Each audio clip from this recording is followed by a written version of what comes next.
messieurs, bonsoir. Amoureux du sport, je vous souhaite la bienvenue sur le plateau de la Grande Team. Ravi de vous retrouver pour notre rendez-vous sportif quotidien. Et bien sûr, avant de démarrer, je vous invite, s'il vous plaît, à suivre le sommaire. Et c'est maintenant, on y va. Au sommaire de ce numéro de la Grande Team, les informations sportives d'ici et d'ailleurs, et c'est dans LGT News. Messi refuse plus de 655 milliards. Ça fait le buzz. Coupe du Monde 2026. Vu leurs prestations à la CAN, les représentants africains vous ont-ils rassuré? On en parle au cours de l'actu. Agréable soirée sportive en compagnie de Marie-Christine Beaugré et sa team.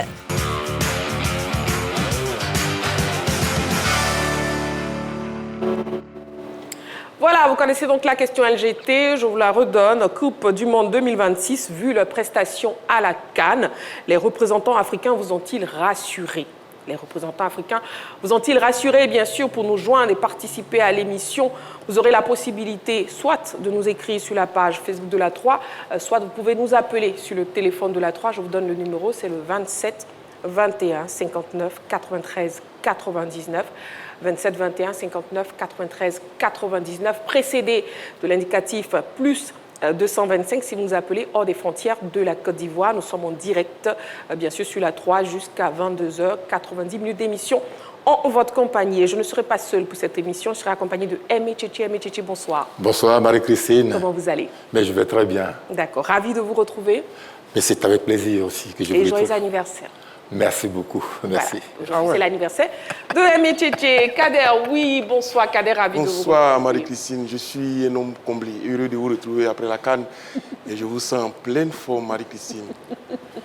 Kader, est-ce que vous savez que j'ai des cartons que je peux vous donner, à savoir le carton rouge? C'est la preuve que vous n'avez pas changé, vous êtes resté la même Marie-Christine. Voilà, exactement. Bienvenue Kader. Très heureux de vous retrouver Marie-Christine. Et Guillaume, lui aussi, bonsoir, comment vous allez? Bonsoir, je me porte comme un charme, ça va? D'accord, comme un charme, pas un chat. Effectivement, comme un charme.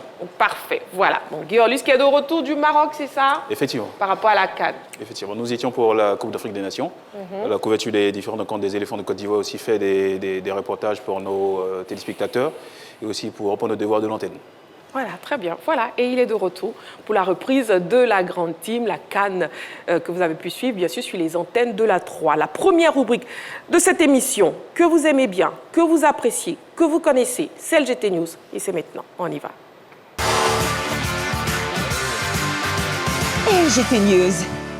Ouvrons les news avec le Shotokan Karaté-Do, Coupe Saint-Joseph, le show des jeunes Shotokanais. La Coupe Saint-Joseph, initiée par l'association unidisciplinaire, à savoir le Shotokan Karaté-Do Fédération République de Côte d'Ivoire, a tenu toutes ses promesses dans la ville de Dabou récemment. En effet, cette compétition destinée aux enfants âgés de 5 à 17 ans, notamment kata, c'est-à-dire technique, a été l'occasion pour les organisateurs de tester le niveau des jeunes athlètes dans cette épreuve. Et le moins qu'on puisse dire, c'est que les participants ont gratifié le public du centre culturel d'un spectacle de qualité. La preuve que la relève est assurée au niveau du Shotokan Karaté-Do Fédération République de Côte d'Ivoire, dirigé par Sensei Nicolas Tano, ceinture noire 5e dan. Des Shotokanais tels que Diallo Fatim, Kone Salif, tous les deux logés dans la catégorie A, 5 à 10 ans, respectivement chez les filles et garçons, ont marqué les esprits. Il en est de même pour Kwame Amara et Keita Mori dans la catégorie B, 11 à 14 ans, filles et garçons. Ces derniers ont avec maestria maîtrisé les katas qui leur ont été soumis par le jury. Madame Nyanyero Leja, agent régional de la direction des sports de Dabou, et Sensei Nicolas Tano, président du SKIF RCI, n'ont pas caché leur satisfaction à l'issue de cette compétition qui a regroupé une 50aine de Shotokanais. Vraiment, nous sommes très honorés d'accueillir aujourd'hui cette compétition. Et nous tenons aussi à remercier Maître Tano pour avoir choisi la ville de Dabou pour cette compétition. Vous voyez, Dabou est très symbolique pour nous. Maître Alia, Maître Lat, Maître Anaï Eugène sont pratiquement les précurseurs de cet événement. Si aujourd'hui nous sommes là, c'est grâce à Maître Anaï Eugène, c'est une 7e dan, qui a été le formateur de ces maîtres qui ont encadré cette équipe vice-championne de SKI West Africa. Voici la symbolique de la Coupe Saint-Joseph qui est à sa 3e édition et qui est organisée en 2005 dans la ville de Dabou pour dire merci à nos champions et aussi leur dire que nous sommes, nous, Ouin pour servir, sponsors Et nous, SKIF RCI, nous sommes reconnaissants envers la ville de Dabo. Côte d'Ivoire Skate, Assemblée générale mixte. Bilan satisfaisant pour le président Julien Konan. Côte d'Ivoire Skate, anciennement appelée Fédération ivoirienne de patinage et des sports de glisse, était en Assemblée générale mixte le 10 janvier dernier. Ces assises, tenues dans les locaux du Comité national olympique de Côte d'Ivoire, situé aux 2 plateaux Les Vallons, a permis au président Julien Konan de dresser le bilan des activités de Côte d'Ivoire Skate à l'issue de la saison écoulée et de se projeter sur les échéances à venir. Face aux 15 clubs sur les 18 convoqués, il s'est prononcé sur 8 points à l'ordre du jour, dont le budget prévisionnel pour 2026 s'élève à 117 476 663 francs CFA contre 30 204 425 francs CFA. Julien Konan, qui a eu le quitus de tous les clubs, s'est félicité des lauriers gagnés en 2025 à l'international, notamment 2 médailles d'argent remportées au championnat du monde artistique en Italie et à la Coupe du monde artistique par Soro Bonatti Corina. L'objectif étant désormais de positionner le skate sur toute l'étendue du territoire ivoirien et d'aller représenter dignement le pays aux prochaines échéances. Comme le recommande la loi sur le sport, et puis aussi nos statuts, nos règlements statutaires. Et vous avez vu que l'adhésion est totale parce que nous travaillons dans la transparence. Même les finances sont dans la transparence pour pouvoir avancer. Et tout s'est bien passé, tout le monde a adhéré. Et nous avons invité certains centres de formation qui négligeaient les informations chaque fois qu'on donnait. On les a invités pour venir voir et comprendre comment fonctionne une association. Parlons de pétanque à présent. 256 boulistes au tournoi de la cohésion. Au-delà de la compétition, c'est un message fort qui a été lancé à Marcory, celui de l'unité et du vivre ensemble. À l'occasion du tournoi de la cohésion, 64 triplettes, soit 256 boulistes de différentes nationalités, se sont retrouvés le dimanche 18 janvier 2026 au complexe sportif Al-Zahra de Marcory pour partager la même passion, la pétanque. Une initiative de Chouaïb Maïga, champion du monde de la Coupe des Nations 2023, qui a souhaité faire de ce tournoi un espace de dialogue, de fraternité et de rapprochement entre les acteurs de la discipline. Une journée riche en émotions, conclue par la récompense des 8 meilleures équipes dans une ambiance conviviale et fraternelle. La pétanque, c'est un sport qui fait parler de la Côte d'Ivoire partout dans le monde. Il y a 2-3 années, on a vu au Bénin et en Mauritanie, la Côte d'Ivoire qui est championne du monde de pétanque en Coupe des Nations et championne d'Afrique en Mauritanie. Donc ça fait parler de la Côte d'Ivoire mondialement. Voir les boulistes jouer ensemble dans un esprit de fair play, de fraternité, est une belle illustration des valeurs de paix et de cohésion que nous souhaitons promouvoir. Bravo à l'ensemble des boulistes pour ce bel exemple de fraternité et de vivre ensemble qu'ils offrent aujourd'hui. Vive la paix et l'union au sein de la pétanque ivoirienne.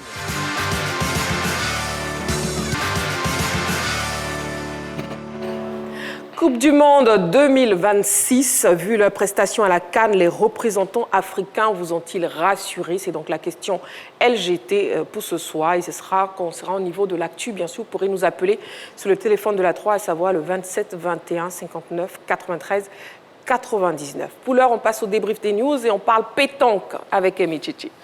Oui, Marie-Christine, pétanque, parce que quand vous voyez ces belles images-là qui nous ont été rapportées par votre reporter, eh bien, je fais 2 constats.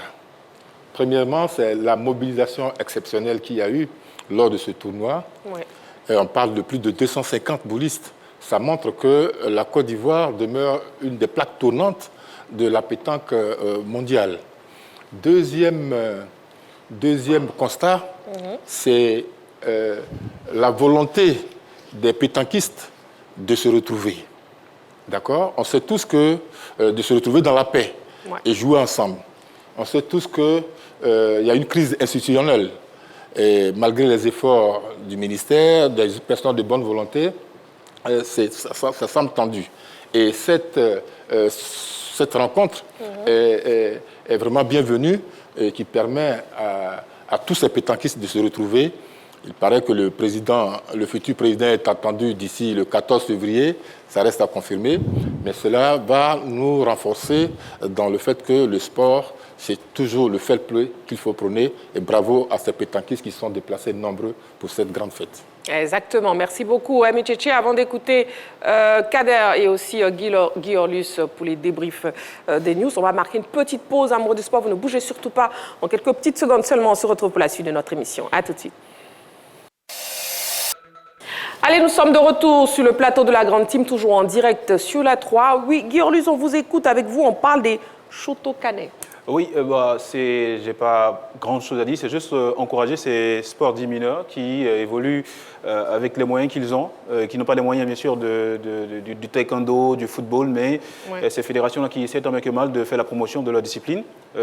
Après, je pense Yahoo, qui est un quartier de Beaunois, j'ai pu rencontrer certains pratiquants de cet art martial-là qui rêvent d'avoir une grande visibilité, mais avec de petits moyens réunissent des populations originaires de leur région, font la promotion de ce sport-là. Et cette fois-ci, c'est à Dabou.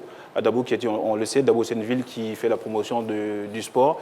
Et là, voir une activité pareille qui permet à ces jeunes de rêver, de savoir que le sport n'est pas resté en marge, n'est pas loin des regards. Donc pour moi, une compétition pareille, ça leur permet d'abord d'être en lumière avec nos médias et aussi d'exercer à travers des compétitions le art. Donc c'est juste un message pour les encourager, voilà, pour qu'ils travaillent encore plus, pourquoi pas avoir cette notoriété qu'a le taekwondo. Très bien, merci beaucoup. Et puis Cannes 2025, oui Kader, la CAF prête à sanctionner le Sénégal et aussi le Maroc. Je vous replonge dans la Cannes, ma chère Marie-Christine. Oui. Et la planète entière attend en tout cas les sanctions que doivent écoper le Sénégal et le Maroc. Et c'est là ma satisfaction. Parce que pendant longtemps, on a fait croire que le Sénégal était le seul fautif de cette finale qui a, comme c'est dit dans l'élément, ne doivent pas échapper aux sanctions de la CAF pour servir de leçon tout simplement. D'accord, donc on aura donc bientôt des sanctions et pour le Sénégal et aussi pour le Maroc. Exactement. Ok, on attendra donc de voir. Après LGT News, passons à ce qui crée le buzz sur la planète sportive et bien sûr c'est dans sa buzz. On y va.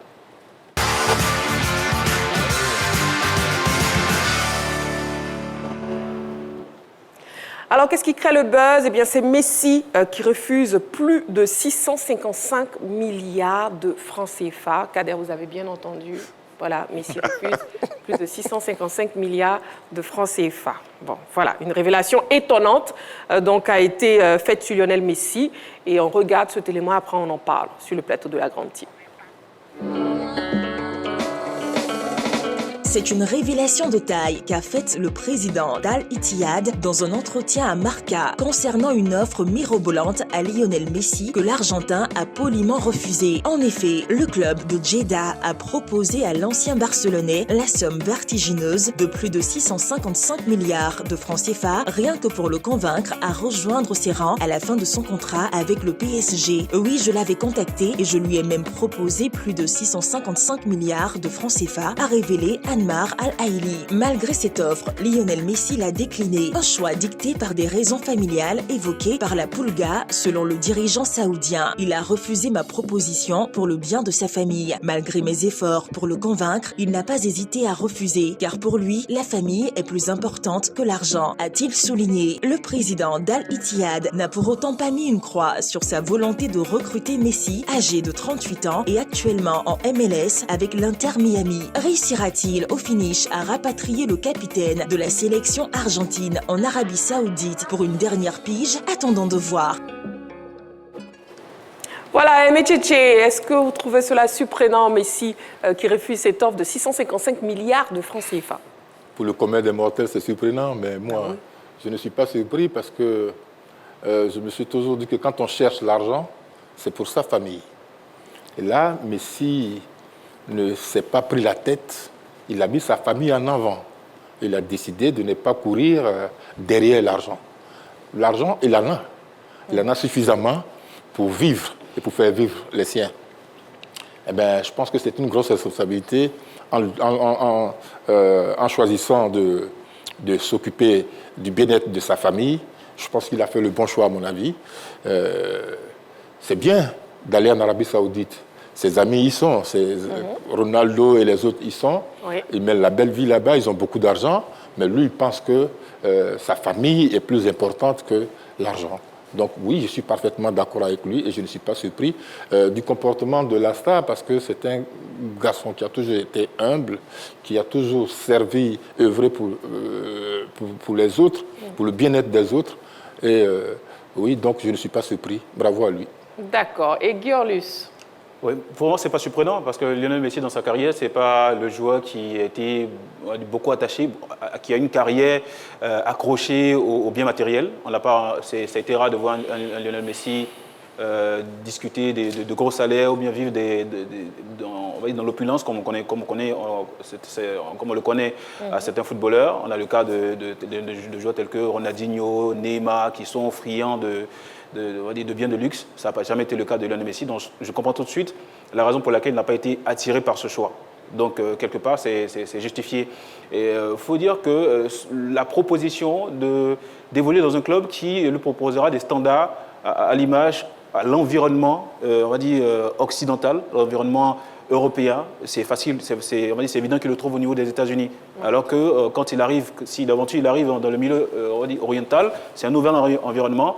L'adaptation, est-ce que on va dire, le championnat dans le milieu oriental est égal à celui des championnats européens? Je pense qu'il cherchait un défi, un environnement qui allait, on va dire, le mettre dans les conditions de la Coupe du Monde à venir, parce que je rappelle que c'était dans la période de 2023. Donc je pense qu'il a fait le choix des États-Unis, voilà, pour rester dans ce bain, parce que le Lionel Messi, ce n'est pas le joueur qui est on va dire, attaché au bien matériel. Voilà, selon mon analyse. Ok. Et Kader, vous êtes surpris ou pas aussi comme les autres?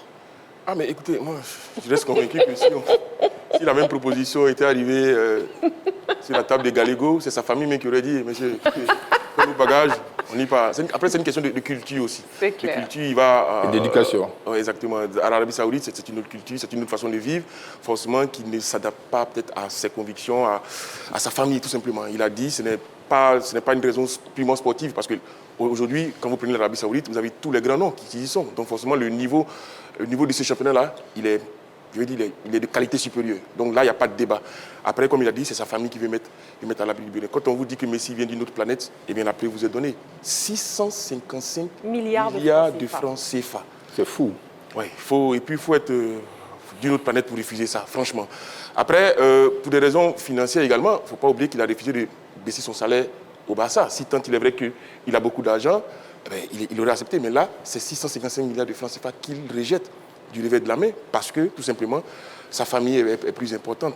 Après, le sujet est revenu maintes fois, puisque en MLS, je crois que le championnat s'est arrêté depuis 2 mois. Donc, il cherchait un club qui allait le rendre beaucoup plus compétitif avant la Coupe du Monde. Parce que Messi, il a encore, on va dire, l'ambition de regagner la Coupe du Monde. Donc, il veut rester compétitif. Exactement. Oui. Donc, il cherchait un club qui était capable de lui offrir 2 mois de contrat.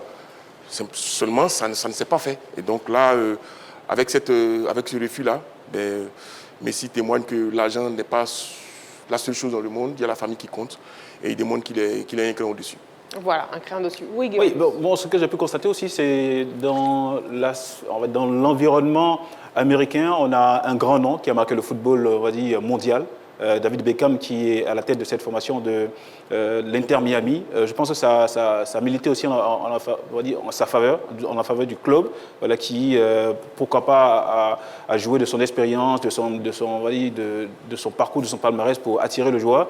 Sans oublier que déjà, on va dire, le championnat américain, c'est un championnat qui draine, on va dire, ces stars du football mondial en fin de carrière. Donc je pense que c'est un environnement qui allait lui être favorable quand on sait qu'on a des joueurs de FC Barcelone qui y évoluent. Donc je pense qu'il y avait de quoi à choisir ce championnat-là, qu'aller dans le championnat, on va dire, saoudien.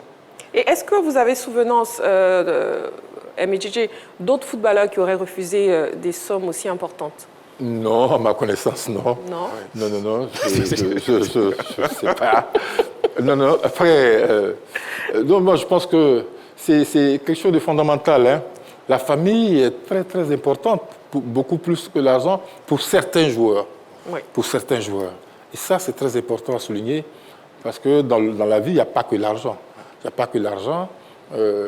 Il a choisi d'évoluer dans son cocon familial. Il aurait pu aller prendre l'argent, aller en Arabie Saoudite ou ailleurs. mais il a décidé de rester là. Moi, je pense que c'est quelque chose qui ne s'explique pas. Il le vit, il sait de quoi a besoin sa famille. Eh bien, moi, je lui tire simplement mon chapeau, mais je n'ai aucun souvenir d'un quelconque joueur qui refuserait ou qui aurait refusé un montant pareil. C'est à rendre fou, c'est à rendre dingue. Voilà. Mais c'est le football des temps modernes. C'est comme ça, ce n'est pas comme à notre temps où, pour un plat de riz sauce graine, tu pouvais aller courir de 10h jusqu'à 20h. Voilà. Ben voilà, c'est clair que si Kader était footballeur et moi, membre de sa famille, il m'aurait laissé à la maison et il serait allé chercher les 655 000. Avant même que l'offre ne tombe, je serais déjà parti. Parce que c'est vous qui allez bénéficier des retombées. Kader, vous voyez vos comportements.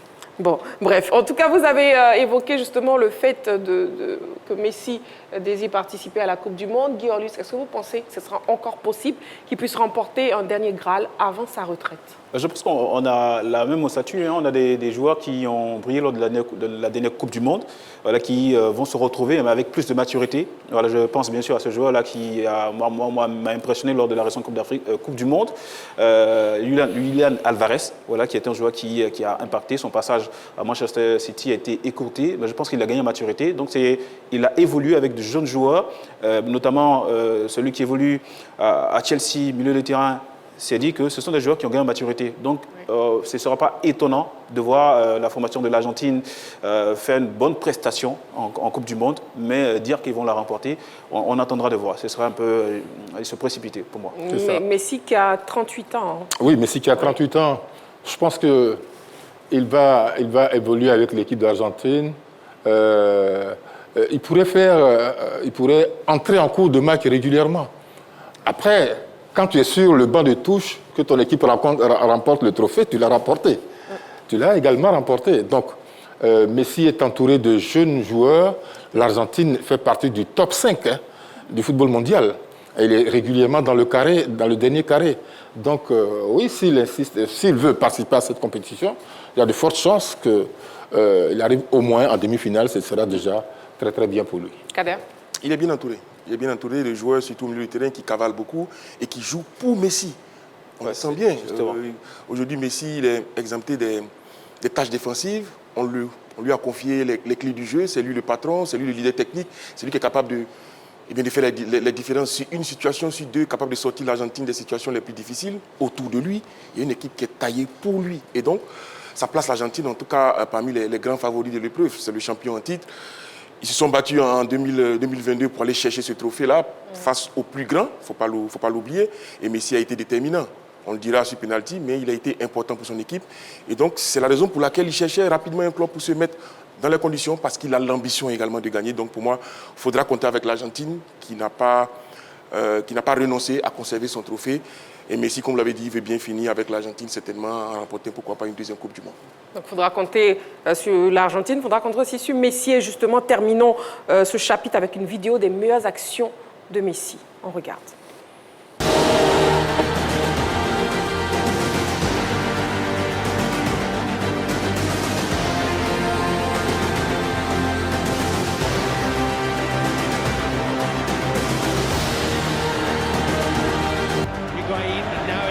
Lionel Messi finding Higuain, and Messi takes it up again, and he dances away, and he scores! Lionel Messi!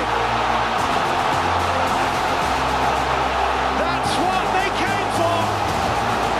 By train, plane and automobile, 50,000 Argentines have found their way to Rio, and Lionel Messi finally rewards them.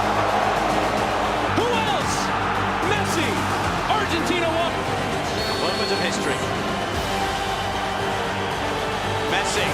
Oh, absolutely astounding.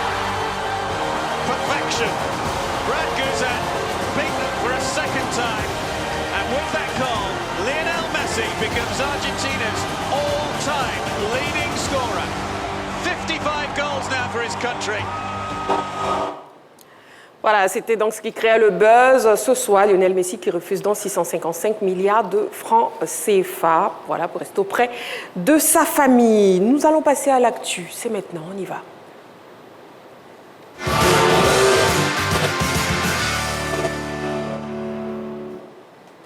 Alors, je vous rappelle la question LGT, puisque le téléphone de la 3 est désormais ouvert. Coupe du Monde 2026, vu la prestation à la CAN, les représentants africains vous ont-ils rassuré? Le numéro de téléphone de la 3, c'est le 27 21 59 93 99, précédé de l'indicatif plus 225 si vous nous appelez hors des frontières de la Côte d'Ivoire. Vous pouvez désormais nous appeler si vous ne réussissez pas à nous joindre. Ce n'est pas bien grave, vous pouvez nous écrire sur la page Facebook de la 3. Nous sommes en direct jusqu'à 22h. Nous sommes là et nous allons donc vous lire ou bien vous avoir au bout du fil. Ce sera toujours un plaisir. Je suis toujours accompagnée de Emecheche, de Guy Orlus et aussi de Kader. Et l'actu de ce soir, donc 7 des 9 sélections africaines qualifiées pour la Coupe du Monde FIFA 2026 étaient présentes au Maroc pour la CAN 2025. Au regard de leurs prestations, ces représentants du continent vous ont-ils rassuré? On regarde cet élément préparé par la rédaction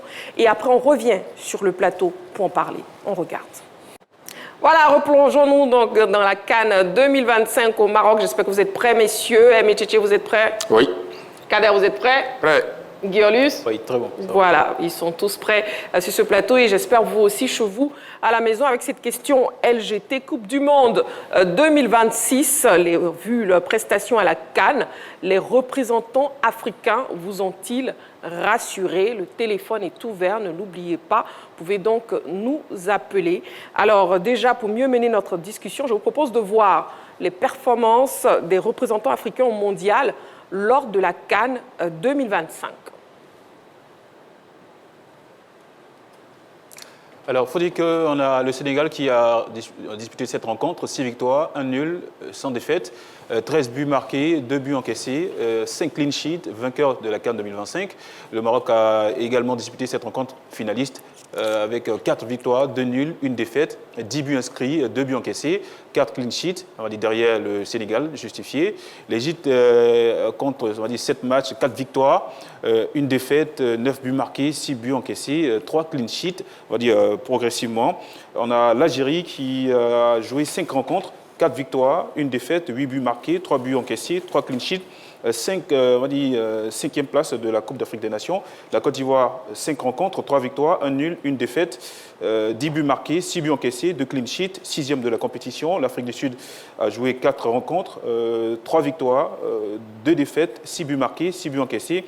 10e de la compétition, et puis on a la Tunisie pour finir, 4 matchs, 1 victoire, 2 nuls, 1 défaite, 7 buts marqués, 6 buts encaissés, 12e de la compétition. Très bien. Alors la question LGT vous est donc posée, messieurs, s'il vous plaît, à vos panneaux en oui ou en non à cette question Coupe du Monde 2026.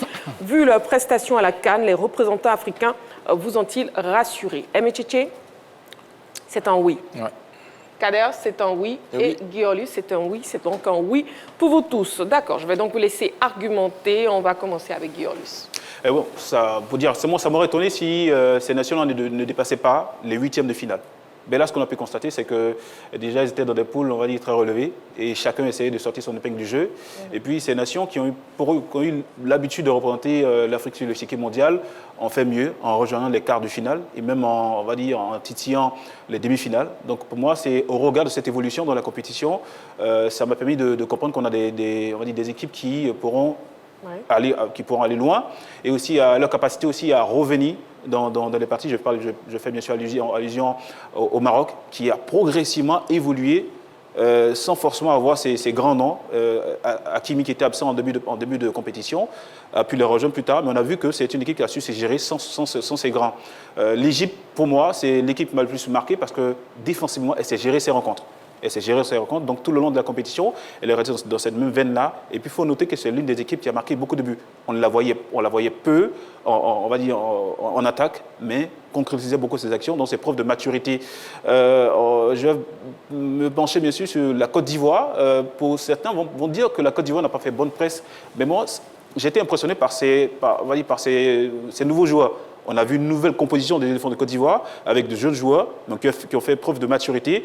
La seule difficulté de la Côte d'Ivoire, c'était au niveau offensif. Mais ça fait plaisir de savoir qu'on peut évoluer dans une compétition à enjeu sans forcément avoir ces avant-centres de renom-là, tels que Sébastien Haller, qui vont apporter leur plus en Coupe du Monde. Donc, c'est globalement ce qui m'a le plus satisfait, le plus marqué. D'accord. Merci Guyorlus. Et nous avons un appelant, M. Koloko Germain, qui nous appelle de Yopougon, Maroc. Bonsoir, M. Koloko Germain. Bonsoir, ma maman chérie. Il y a longtemps. Je suis là. Je salue mon papa qui est aimé. Oui. Bonsoir. Et puis le grand cadet. Bonsoir, monsieur Koloko. Ouais, et puis mon cher ami qui est juste à côté. Voilà, Guyorlus. D'accord. Monsieur Koloko Germain, on vous écoute. Est-ce que vous avez été rassuré par la performance de nos représentants africains à la Coupe du Monde? Oui, tout à fait, étant donné que ce sont nos deux mondialistes qui ont joué la finale. Oui. Donc, je suis vraiment satisfait. Mais, maman, si tu me permets, j'ai voulu rebondir un peu sur hier, la question d'hier là. Parce que j'ai tenté, quand je n'ai pas eu. Il faut dire que le maillot blanc ne parle pas bonheur en Afrique. Et le Maroc n'a qu'à demander à la Côte d'Ivoire. Maillot blanc, là, ça ne parle pas bonheur. Donc, c'est parce que le Maroc a porté le maillot blanc. Voilà, et les supporters de l'Afrique ont prié pour que le Maroc perde parce que c'est le vert rouge qu'on voulait voir. Ah, d'accord, ok. Merci, M. Koloko. M. Koloko Germain, merci beaucoup. Au revoir. Bisous. Bisous, ma maman. Voilà, M. Koloko Germain, qu'on connaît très bien, humoriste en Côte d'Ivoire ici, dit aussi bébé gâté. C'est ça. Voilà. Allez, Coupe du Monde 2026, vu leur prestation à la CAN, les représentants africains vous ont-ils rassuré? C'est la question LGT de ce soir. Vous pouvez nous appeler, vous pouvez aussi nous écrire. Et maintenant, on écoute Emi Tchétché. Oui, alors tout ce qu'on fait en ce moment, c'est de la spéculation. Parce que la Coupe du Monde, c'est encore dans 6 mois, 5 ou 6 mois à peu près. C'est encore loin. Et puis, il ne faut surtout pas confondre la CAN et la Coupe du Monde. Ce sont deux compétitions totalement différentes. Maintenant, sur la prestation de nos mondialistes, je peux dire simplement que les grands étaient au rendez-vous. Ouais. Depuis le 8e jusqu'en quart de finale, les équipes les mieux classées au classement FIFA et CAF étaient à partir des 8e, étaient tous au 2e tour. Après, une équipe comme le Maroc, pour cette Coupe du Monde, est-ce qu'elle va avoir un mental d'acier? Parce que quand on perd une compétition sur son sol, une finale, qui plus est une finale, on peut perdre une troisième, on peut aller, on peut jouer la petite finale, une finale que personne n'a envie de jouer. On sait tous que ça n'a plus d'importance. Mais aller en finale et perdre, c'est quelque chose de très, très, très difficile à supporter. Ça vous transforme complètement. L'exemple de, j'espère pour le garçon Brahim Diaz, qu'il va s'en sortir, il va s'en remettre. Parce que ce sont des choses qui marquent à vie. Et ce n'est pas évident que vous reveniez dans les 2 prochaines années ou dans les 4 prochaines années.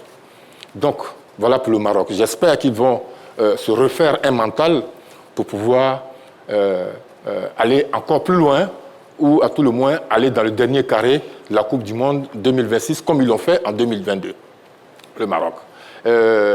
Après, tu as la Côte d'Ivoire. La Côte d'Ivoire qui n'est jamais sortie de sa poule. Une seconde avant de s'attaquer à la Côte d'Ivoire, s'il vous plaît. Si vous permettez, Emi Tchétché, nous avons un appelant, M. Blémarus. Il nous appelle de Mans. M. Blémarus, bonsoir. Oui, bonsoir, Marie-Christine, bonsoir. Comment vous allez? Très, très bien, par la grâce de Dieu. D'accord. Ravi alors de vous recevoir sur le plateau de la Grande Team. Et puis, on vous écoute.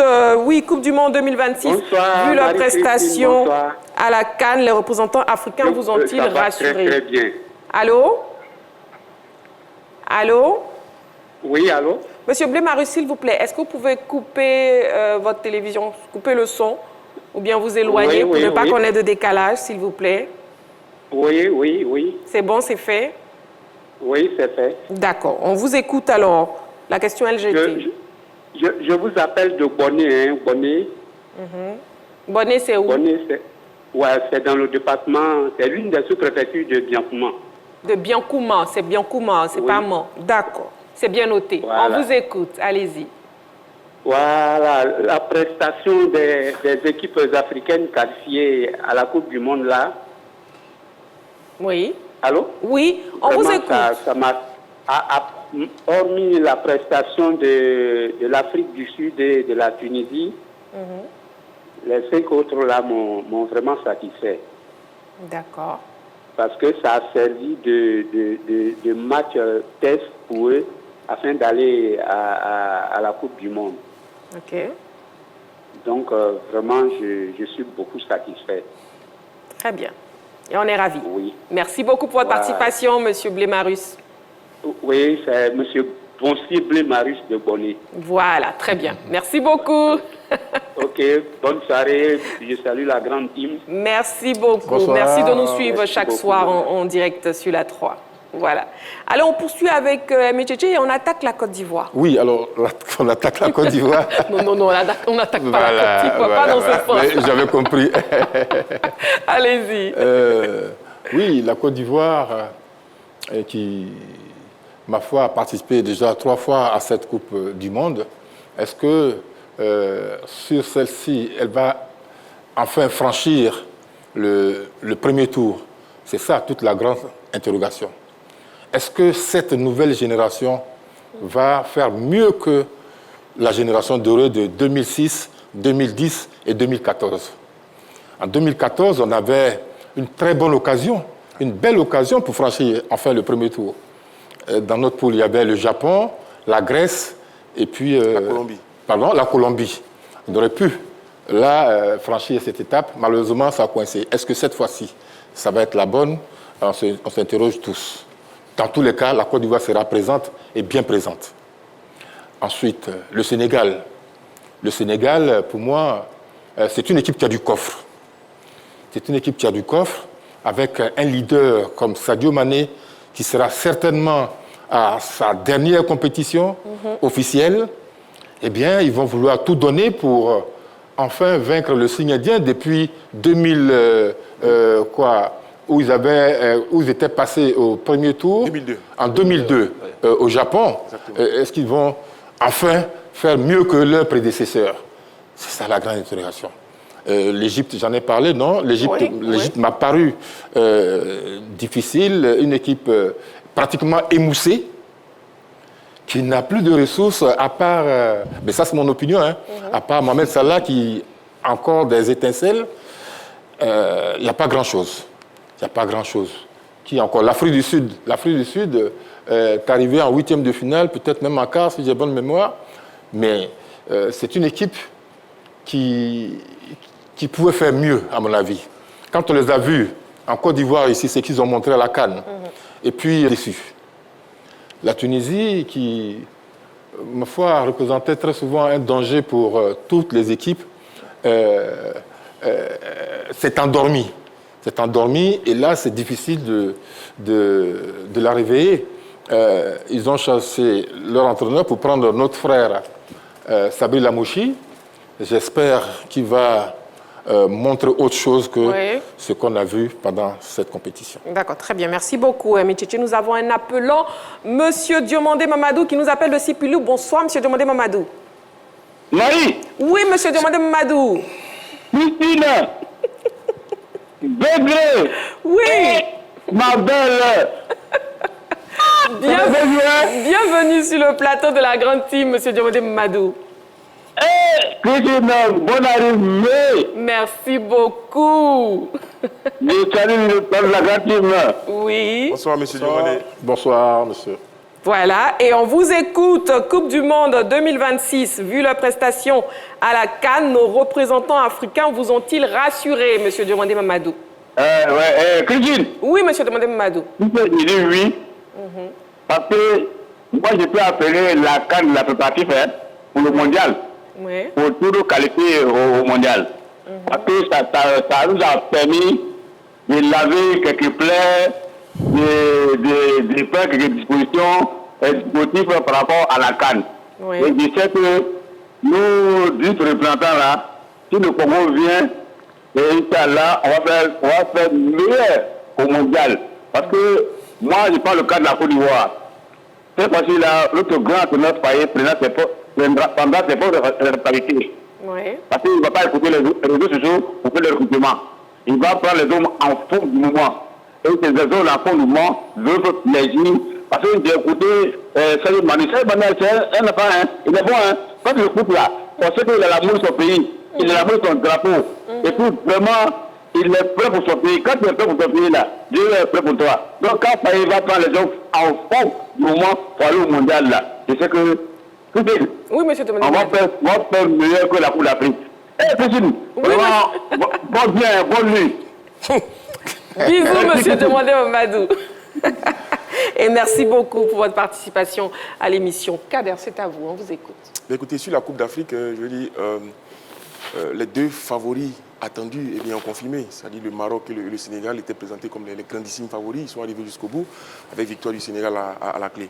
Là où je suis entièrement d'accord avec Tchétché Aimé, c'est que la Coupe d'Afrique, dans son contenu, dans les entournures, est totalement différente de la Coupe du Monde. La Coupe d'Afrique, et Tchétché Aimé ne dirait pas le contraire, est essentiellement basée sur le duel, le combat physique.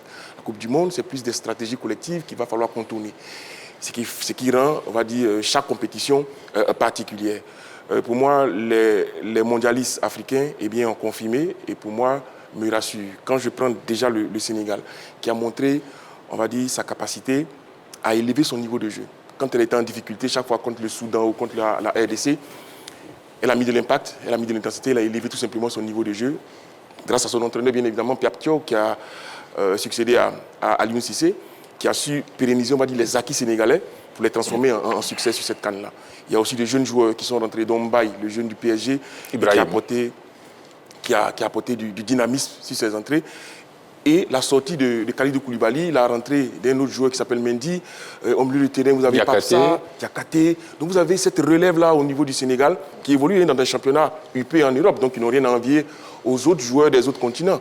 Donc pour moi, le Sénégal et le Maroc représentent le fleuron du football africain aujourd'hui à cette Coupe du Monde-là. Que dire du Maroc, qui va forcément vouloir rester sur sa dynamique du dernier mondial, qui sera attendu, qui a également des jeunes joueurs en son sein. C'est vrai que Brahim Diaz a encore le souvenir douloureux de ce pénalty manqué, mais ça reste un formidable joueur. Le Maroc a été capable d'évoluer sans Mrabat, sans Ounahi au milieu du terrain, avec Aïnaouch, avec Kanouche, avec Saïbari, des joueurs, je vais dire, qui ont montré l'étendue de leur talent.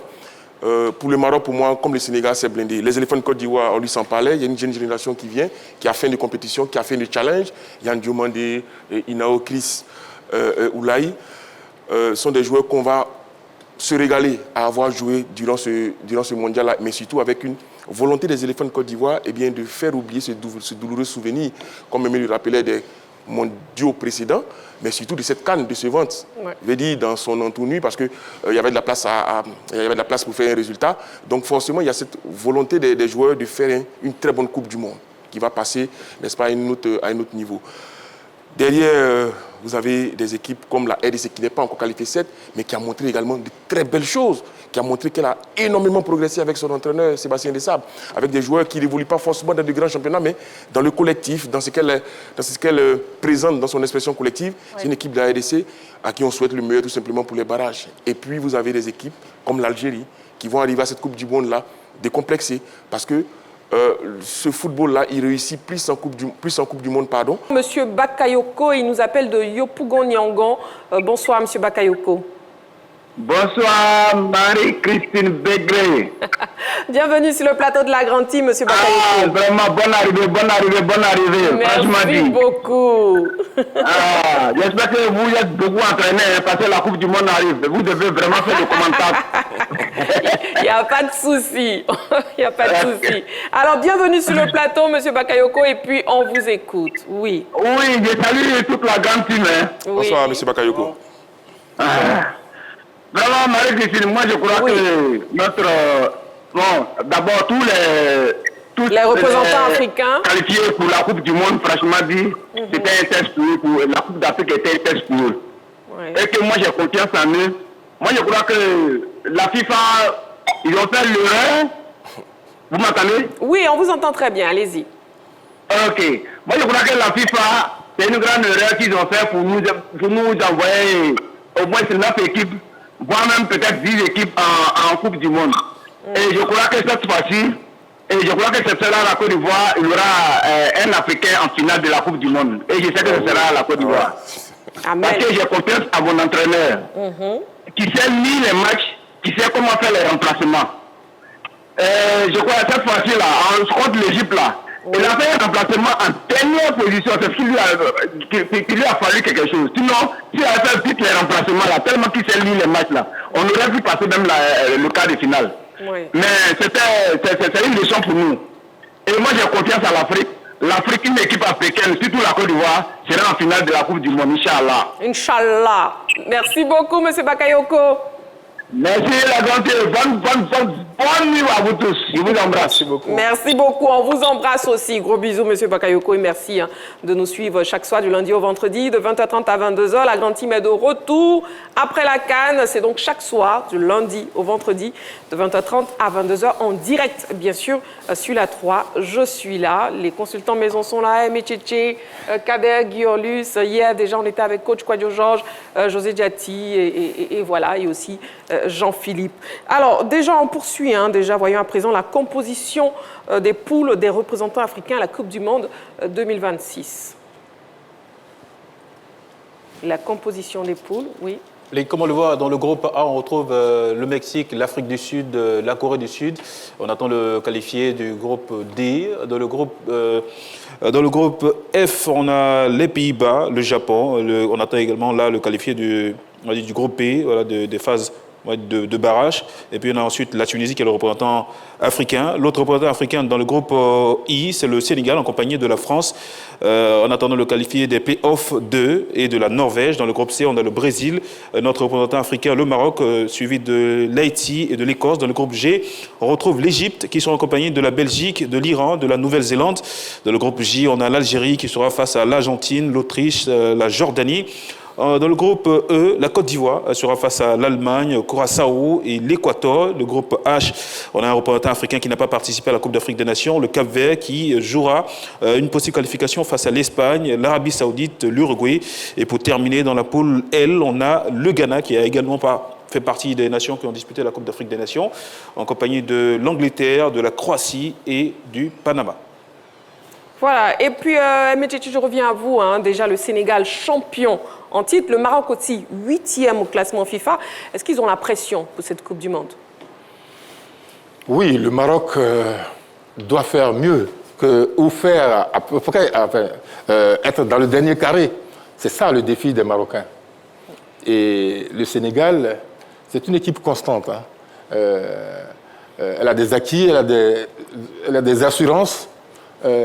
Et puis un grand leader, qu'on le veuille ou non, un très bon gardien, des joueurs, une jeune génération qui monte. Et puis, c'est une équipe formidable, les Sénégalais, qui savent se surpasser, qui savent élever leur niveau de jeu quand il faut. Le petit bémol pour toutes ces équipes africaines, c'est sur le plan physique. C'est sur le plan physique parce que cette Coupe du Monde va se dérouler en altitude pour ceux qui seront au Mexique. Aux États-Unis, je ne sais pas trop. Je sais que quand nous, on sera en train de dormir ici, ils seront en train de jouer. Voilà, le Canada, pareil. Donc, ça va se jouer sur le plan physique. Je ne sais pas s'ils auront beaucoup de temps, nos équipes auront beaucoup de temps pour se préparer. On a une seule fenêtre, c'est en mars. Après, direction la Coupe du Monde. Donc, il faudra que les équipes soient préparées physiquement. Parce que les Européens, ils ont compris, et les Marocains les suivent. La préparation physique, les Européens et les Américains ont compris que le football est devenu scientifique. Ce n'est plus le jeu auquel on jouait pour le plaisir. Ils savent que c'est une nouvelle forme de guerre. Excusez-moi, mais le football, le sport, c'est le soft power aujourd'hui. Ah, c'est vous qui parlez de guerre. Oui, c'est le soft power aujourd'hui. Donc, ils ont compris, ils ont mis tous les moyens en place pour pouvoir dominer les autres sur le terrain. Et c'est ça, on va certainement boutonner, on va retrouver les 10 meilleurs du classement mondial au deuxième tour. Voilà, c'est ça ma crainte. Pas de complaisance. Des joueurs qui sont en forme physiquement, qui sont titulaires dans leur club, doivent faire partie des différentes sélections. Très bien. Voilà. Très bien. Et on revient donc à cette question. Est-ce que la pression sera donc sur la tête des Marocains et du Sénégal? Oui, parce que comme je l'ai dit, ce sont les deux fleurons de notre continent. qui ont montré, on va dire, beaucoup de régularité, qui affichent, on va dire, un effectif assez complet dans toutes ces lignes, avec des leaders à chaque compartiment, dans chaque compartiment. Donc forcément, la pression sera sur les épaules, mais d'autant plus que, comme Tchétché l'a rappelé, eh bien, le Maroc a fait demi-finale de la dernière Coupe du Monde.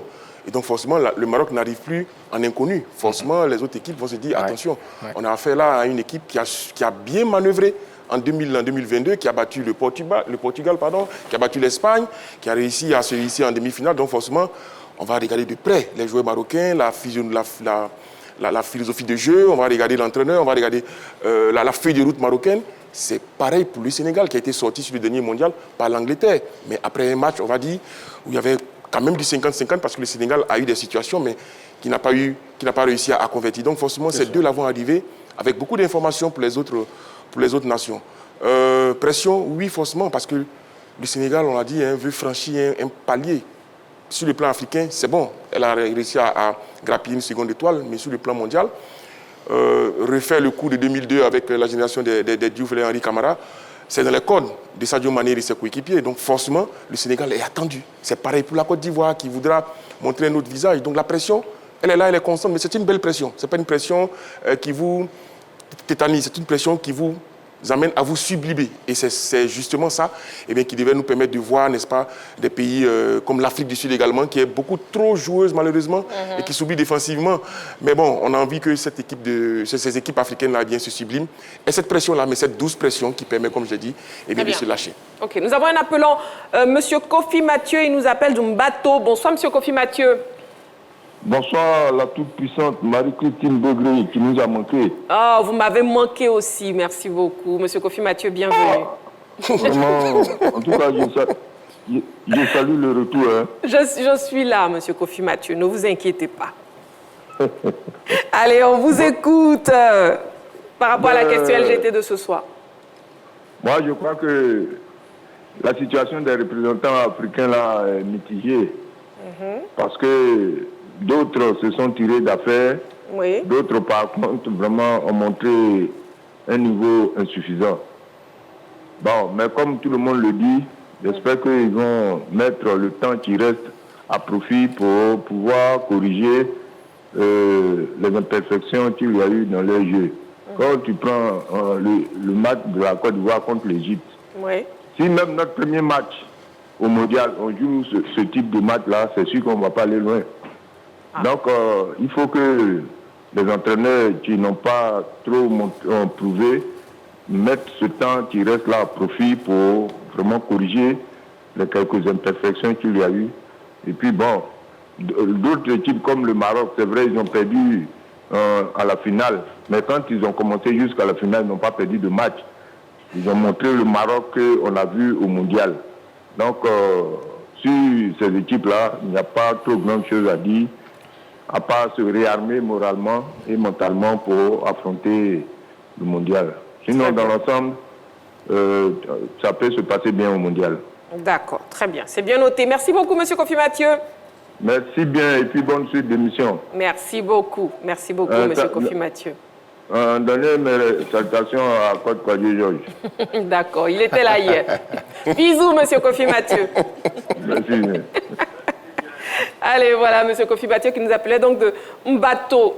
Guy Arlus, vous voulez rebondir sur cette question? Oui, effectivement, avant d'aller un peu plus loin, je vais revenir sur le cas de... Il ne faut pas oublier qu'à un certain moment, on a eu l'épisode des clubs européens qui refusaient de laisser venir nos joueurs africains. Donc, quelque part, c'est un peu biaisé un peu le calendrier, on va dire, le programme de nos sélectionneurs. Mais j'ai été heureux de voir qu'avec ce climat-là, ils ont réussi à proposer quelque chose d'impressionnant, ce qui me laisse un peu, ce qui me rend un peu heureux. Donc, la pression, je veux dire que toutes les nations qui participent à la Coupe du Monde, les nations africaines, ont cette pression-là, ont cette envie-là de, pourquoi pas, être ces premières nations-là qui vont remporter la Coupe du Monde à domicile. Donc déjà, il y a cette pression qu'on se met. Mais je dis que ce sera un peu inutile parce qu'on va à une compétition. Certes, on a envie de porter le drapeau un peu plus loin, mais c'est une compétition, c'est une fête de football. Oui. Il faut pas se mettre ce bagage-là. Je pense que c'est ce qui, généralement, tue la qualité de jeu de nos nations. Il faut aller prendre du plaisir. Il ne faut pas se mettre de grosses pressions pour faire mieux. Parce que généralement, quand on arrive, on a ce complexe-là de vouloir de faire mieux qu'on est ces nations africaines. On n'est plus des nations africaines parce que nos joueurs, généralement, évoluent dans les championnats européens. Donc, ils sont déjà acclimatés à l'environnement, on va dire, occidental. Donc, il n'y a plus ce complexe-là. C'est contrairement à ces années, on va dire, 1900, ce sont des joueurs qui évoluent dans les championnats européens, donc ils sont habitués, ils se côtoient. Donc, il n'y a plus cette pression-là. Donc, on va en Coupe du Monde pour donner le meilleur, pour porter haut le drapeau de sa nation. Donc, je pense que cette pression-là, on ne l'aura plus parce qu'on se connaît tous déjà. D'accord, très bien, c'est bien noté. Et puis parlons d'actualité. Oui, Amichichi, on a Sabri Lamouchi, qui est le nouveau sélectionneur de l'équipe tunisienne. Est-ce que vous pensez qu'il pourrait faire progresser cette sélection? J'en sais rien du tout. Je l'ai vu à l'œuvre ici en Côte d'Ivoire avec les éléphants. Bon, c'est vrai qu'il nous a qualifiés. Kadem me rectifiera si je me trompe. Pour le mondial 2014. Il nous a qualifiés pour le mondial 2014. Et après 2 échecs successifs, on a pensé qu'avec les joueurs qu'il avait sous la main, il aurait pu sortir enfin de la poule. Voilà. Et il ne l'a pas réussi. Après, il est parti. Je crois d'ailleurs qu'il est parti. Il est allé se former. Il n'est pas resté oisif. Il est allé se former. Et là, il retourne dans son pays. Il retourne dans son pays d'origine. Certainement qu'après avoir discuté avec lui, établi un programme, j'allais dire, des objectifs bien précis, la Tunisie a décidé de le recruter. Donc, est-ce qu'il va réussir? Je n'en sais rien du tout.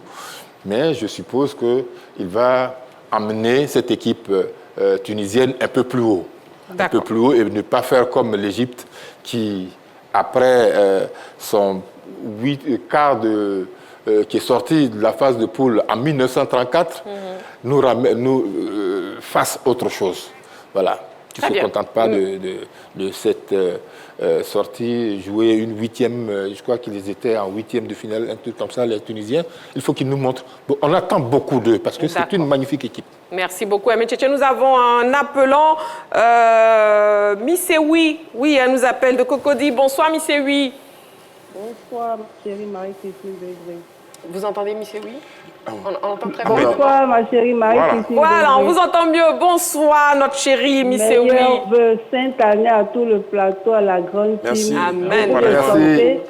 Et surtout, très joyeux, glorieux, fructueux anniversaire à Kékémé. Voilà. Merci beaucoup, madame. Merci beaucoup. Merci, Missewi. Missewi, bienvenue sur le plateau de la grande team. Et puis, c'est difficile, non? Cherchez un 2e numéro, c'est pas facile. Waouh. On va chercher, mais pour l'instant, insister. Voilà. Oui, pour la question, oui. À contrario, je dirais non. Parce que cette CAN n'a pas été du tout satisfaite. Surtout, les équipes n'ont pas pu dérouler leur jeu comme il le fallait à cause de l'arbitrage. Ça, il faut le dénoncer.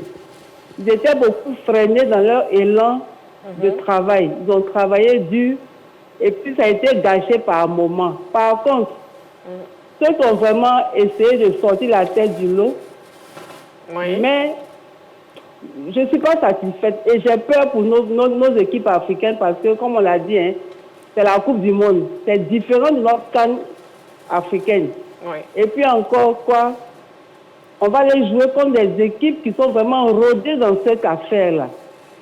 Nos équipes africaines ont du travail. Ils n'ont qu'à prendre ces 5 mois-là pour vraiment travailler les tactiques, comment la cohésion. Et puis surtout, être très, très, très, très attentif. C'est-à-dire ne pas être distrait, se concentrer. Encore, pour la Côte d'Ivoire, on a eu manque de concentration. Sinon, l'Égypte était prenable. Vous voyez bien. Donc, moi, je dis non. Ils n'ont qu'à travailler, ils n'ont qu'à aller encore au laboratoire. Le Maroc, c'est dommage, mais c'est bien fait pour eux. Hongrie. Oui, si, parce que vous voyez qu'on ne peut pas rentrer dans les détails, ce n'est pas le sujet, mais ils n'ont qu'à travailler. La triche, là, ça ne n'apporte rien. Et Dieu, on est un Dieu de justice. Dieu aime la justice. Donc, on n'a qu'à travailler, que nos équipes faillent MS, pour nous écouter quand on te parle.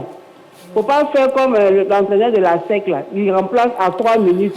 Il fait c'est remplacement. Oui. La SEC même a été touchée dans cette affaire. Oui, parce que Faye MS a été contaminé par l'entraîneur de la SEC. Bon, conclusion. Conclusion, c'est le travail. Le travail, rien que le travail. Donc, à vraiment se mettre au sérieux pour qu'une fois la Côte d'Ivoire sorte de ce premier tour-là. Donc, ça ne sert à rien d'aller participer pour participer. Merci, je vous embrasse tous et puis... Eh bien, on mange où demain pour l'anniversaire? Mais c'est oui, au revoir. Beaucoup de bisous à toi, beaucoup de bisous à toi. Bisous. Merci beaucoup, Monsieur Oui, pour votre participation à l'émission. Voilà, si vous n'arrivez pas à nous joindre, insistez. Numéro de téléphone de la 3, le 27 21 59 93 99. Guillaume, c'est le numéro de téléphone de la 3. J'ai été pris par le Maroc, donc... Kader.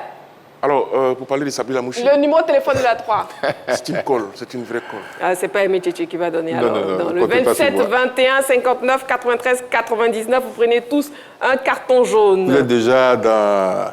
Moi, les 655 milliards de Messi m'ont donné mal à la tête. Traumatisé. Allez, la question LGT de ce soir, donc amoureux du sport, Coupe du Monde 2026. Vu la prestation à la CAN, les représentants africains vous ont-ils rassuré? Le public sportif ivoirien s'est aussi exprimé sur notre question. On l'écoute. Bien, il faut dire que la CAN, effectivement, vient de s'achever. Mais vu leurs prestations des équipes africaines, moi j'ai bon espoir qu'avec quelques réglages qui seront faits par les entraîneurs, ils pourront faire une bonne figure au mondial. Par exemple, le Sénégal et le Maroc quand même s'ils ont perdu, ils ont de bons éléments. S'ils prennent, je pense que l'Afrique sera bien représentée. Tant qu'on n'a pas joué un match, on ne peut pas dire que ça ne peut pas bien se terminer. Donc selon moi, c'est toujours possible si l'adversaire n'abandonne pas. Donc les équipes africaines ont toutes les chances de pouvoir faire bonne impression à cette Coupe du Monde là. Personnellement, j'aurais voulu que le Nigeria soit qualifié, mais bon, ils n'ont pas pu. Donc ceux qui sont qualifiés, je pense qu'ils ont toutes les chances de pouvoir faire bonne impression. La prestation qu'on a tous vue des éléphants, je pense qu'on peut montrer quelque chose de meilleur là-bas. Je pense que ça sera différent de toutes les autres années. Ce mondial-là, les éléphants vont nous montrer quelque chose de supérieur.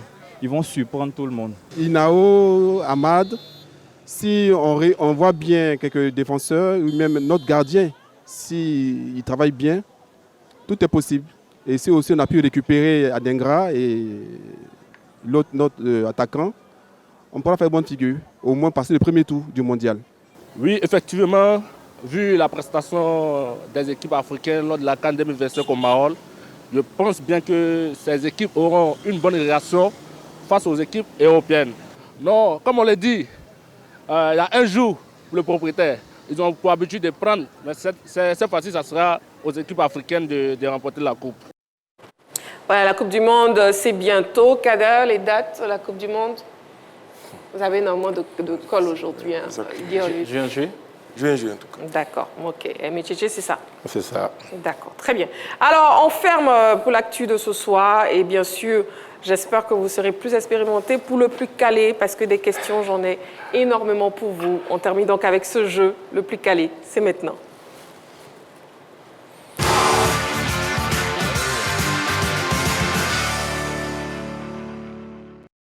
Alors, vous qui suivez la grande team, connaissez très bien ce jeu. C'est un jeu à choix multiples où, bien sûr, vous pouvez répondre par plusieurs questions, plusieurs réponses.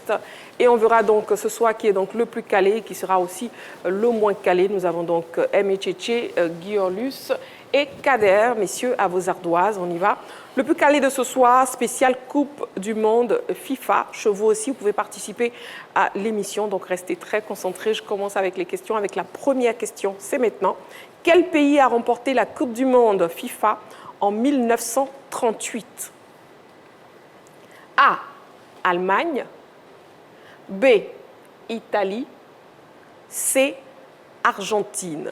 Quel pays a remporté la Coupe du Monde FIFA en 1938? A, B ou C? Allemagne, Italie, Argentine. On lève les ardoises, s'il vous plaît, messieurs. A, B ou C? C'est donc la réponse B pour tout le monde. Ici, la réponse B, c'est donc Italie. Voilà, ça commence à aller. Très bien. Italie, donc, en 1938, en France, la Squadra Azzurra a réalisé le premier doublé de l'histoire en Coupe du Monde FIFA après son succès à domicile en 1934. Deuxième question. Qui est le premier meilleur buteur de l'histoire de la Coupe du Monde Et ça FIFA? Et ça commence. Qui est le premier meilleur buteur de l'histoire de la Coupe du Monde FIFA?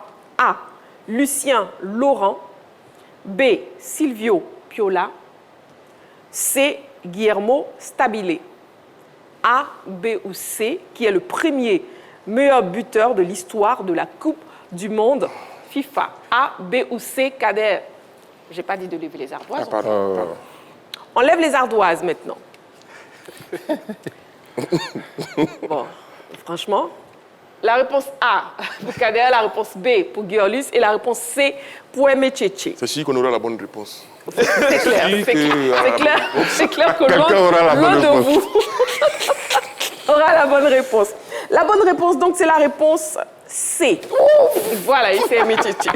Guillermo Stabile, sur le français, Lucien Laurent est le premier buteur de la Coupe du Monde en 1930. L'attaquant argentin, lui, est bien le meilleur buteur de cette première édition avec 8 réalisations. Quant à l'Italien Silvio Piola, il est le soulier d'argent du mondial 1938. Troisième question, messieurs. Quel entraîneur détient le record de matchs joués en Coupe du Monde FIFA? Quel entraîneur détient le record de matchs joués en Coupe du Monde FIFA? Je vous donne les propositions de réponse. A. Didier Deschamps. B. Helmut Schön. C. Joachim Löw. A, B ou C. Quel entraîneur détient le record de matchs joués en Coupe du Monde? Je ne vous ai pas dit de lever les ardoises, messieurs. Pardon. On lève les ardoises maintenant. Comme on lève les mouchoirs. Mais oui. J'espère qu'on lèvera les mouchoirs à la fin de cette émission. Pour vous, Kader, C. Giorlis, C. Et Emetcheche, A. Vous avez donné quelle réponse? C. Bon, c'est clair qu'on ne lèvera pas les mouchoirs pour vous, Kader, parce que la bonne réponse est la réponse B. Wow. Helmut Schön, l'allemand. le technicien légendaire de la Mannschaft, a dirigé l'équipe pendant 25 matchs entre 1966 et 1978. Löw et Deschamps comptent respectivement 17 et 19 matchs comme sélectionneurs en Coupe du Monde. Nous avançons. Quatrième et avant-dernière question, messieurs. On a presque fini. Tout doucement. Quel pays a enregistré la première victoire africaine en Coupe du Monde FIFA? Quel pays a enregistré la première victoire africaine en Coupe du Monde FIFA? A. Égypte. B. Tunisie. C. Maroc. Tunisie, Égypte, Tunisie ou Maroc. Quel pays a enregistré la première victoire africaine en Coupe du Monde FIFA? On lève les ardoises, s'il vous plaît, messieurs. La réponse A pour Emetcheche, la réponse A pour Kader, la réponse B pour Giorlis. La bonne réponse est la réponse B. Tunisie. Ouh là là, ouais. Les Aigles de Carthage ont fait honneur au continent en battant le Mexique le 9 juin 1978 à Rosario, en Argentine. Ouais. C'est donc Giorlis qui avait la bonne réponse. D'accord. La dernière question, messieurs, la toute dernière question. Lequel de ces joueurs ivoiriens n'était pas à la Coupe du Monde FIFA en 2006? Lequel de ces joueurs ivoiriens n'était pas à la Coupe du Monde FIFA en 2006? A. S. Zoromark. B. S. Guy Demel. Ou C. Tienesiaka. A, B ou C. Zoromark, Guy Demel ou Tienesiaka. Messieurs, je ne vous ai pas demandé de lever les ardoises encore. Oh là là. Lequel de ces joueurs africains n'était pas à la Coupe du Monde FIFA en 2006? Un peu de suspense, s'il vous plaît. Allez, qu'on la finisse. Non, le suspense. A. Zoromark. B. Guy Demel. C. Tienesiaka. On lève les ardoises maintenant. La réponse C pour tout le monde. Très bien. La réponse C, donc Tienesiaka. Et c'est effectivement la bonne réponse. Tienesiaka Chico est le seul joueur du groupe de la CAN à n'avoir pas disputé le mondial en 2006. Le sélectionneur Henri Michel lui a préféré Kader Keïta.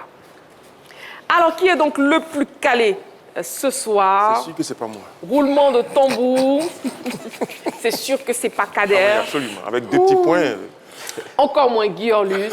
Et bien, c'est l'anniversaire de ce soir. Voilà. Tchétché, félicitations. Merci. On lève donc les mouchoirs pour vous. La régie, est-ce qu'on peut avoir une petite musique quand même? Bon, dansez un peu. C'est l'anniversaire.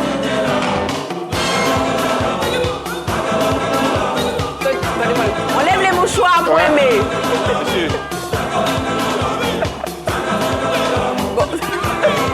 Mais c'est déjà fini.